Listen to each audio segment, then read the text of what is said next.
दो तनी मेरा रू माथा खोल बिया घर बैठा गुथ दे तनी अयो हो ही जाता एकर बाद गुथम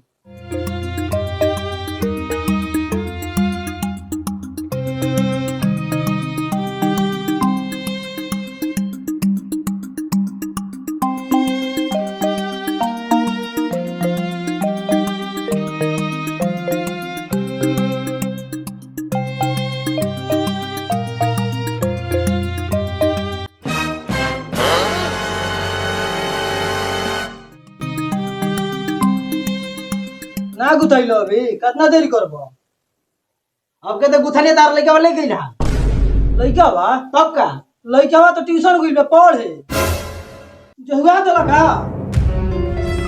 हां ये जुवतिया गुथवा आइल बड़ा के मोबाइल चलावे आइल बड़ा हम तो जानी कि तार लेके तार साथ आइल हता एमे हमार का गलती बा सब तो हरे में गलती बा हम डांट दो जान ओड़ दे ना डांट काहे ना देबो हे जावा जुतिया का थाई आइल बा हे जावा डांट ना देबो हे जावा जति करे पे जति तू काली हा कलियो हां हम के खाई तारे के कप के रुको हम अभी तारे के बतावत तनी जुतिया भुलवा दलो अभी हम तारे हां जा बता दे हमने का हारा कइले बड़ा बुझात कि दूध छिड़ल बा हाल है जावा जुतिया के थाई आइनी हां कहत रहनु कि मोबाइल चलावे में झुराई पड़ो आ कहतन कि तू बात के हे जावा धो देनी तो सुनो हम फरियाद दे आ कहतन कि लइका के दे देनी हां लइका भी पढ़े तो सुनो हम फरियाद दे तनी ताकि खर्चा करे के पड़ी हमरा के खर्चा खातिर हम भागल बानी ओइला जइले ये का करबो भुलाइए गोहिल तब कसम करे के बाद न तो घर जाइनु ते एको करम बाकी ना रही हम चुप रह हमरा के बतिया बतिया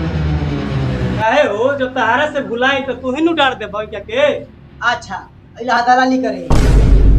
मरे तारा हम दलाल लागत नहीं दलाल कहत रहो अब हम जुवतिया कहां से ले आई बतावा जहां से मर्जी तहां से लेके दो हमर जुतिया भुला गेल है जरा से छत रात के बुझाते लई अच्छा सुनो हम फरियाद से चुप रह ए तू आदमी लेके आइए के पैसा दे दे कातर के जुतिया रहे हो अरे 3000 की जुतिया रहे हमारा कहने कहतन कि दे देनी हलई कवे के ए के 3000 तू रुपए दे दो देखा हमारे दुकान बड़ी मांदा चलता हम मतलब पैसा कहां से दे सकी रही बताओ अब कहां से देबो कहां कहां से तार देवे के पड़ी हम लिखी जान सब बटन बता जति करे के बता कर लो अब डांड मिली ना हम जा तनी तार देवे के पड़ी हम न तो जा तनी केस करे कोनो रोल गोल ना रहे सोना रहे सोना हम तो जा तनी केस करे हम मानत थोड़े अरे मत काहे के पुलिस के चक्कर में लागल बड़ा केस कर देन त फंस जीव आदमी लेखा पैसा दे दो पैसा दे दो न तो ठीक ना होई ऐसे मत कर भाई लोग हम गरीब आदमी मानी इस बार बहुत घाटा चल जाएगा 1500 रुपया हम दे दी अरे यार तू काहे के दिमाग खराब कइले बड़ा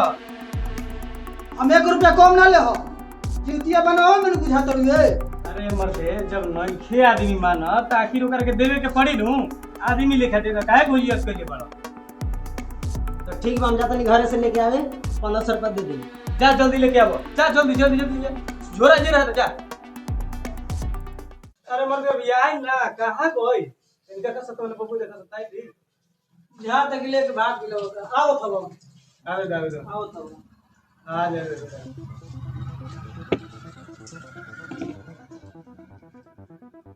कातना बड़ू है तो थाना पुलिस के बात आ गई तभी हम देता नहीं किन लो ठीक है बा चलो हो अरे मत हमरा हमारी सेवा का भाई हमरो यार इसवा लो का कर बजा दे 1000 के तो जीवती है रहे अरे मत को समार साहब तो खाता रखी लो नामन बतो चलो 1000 के जीवती है रहे का करबो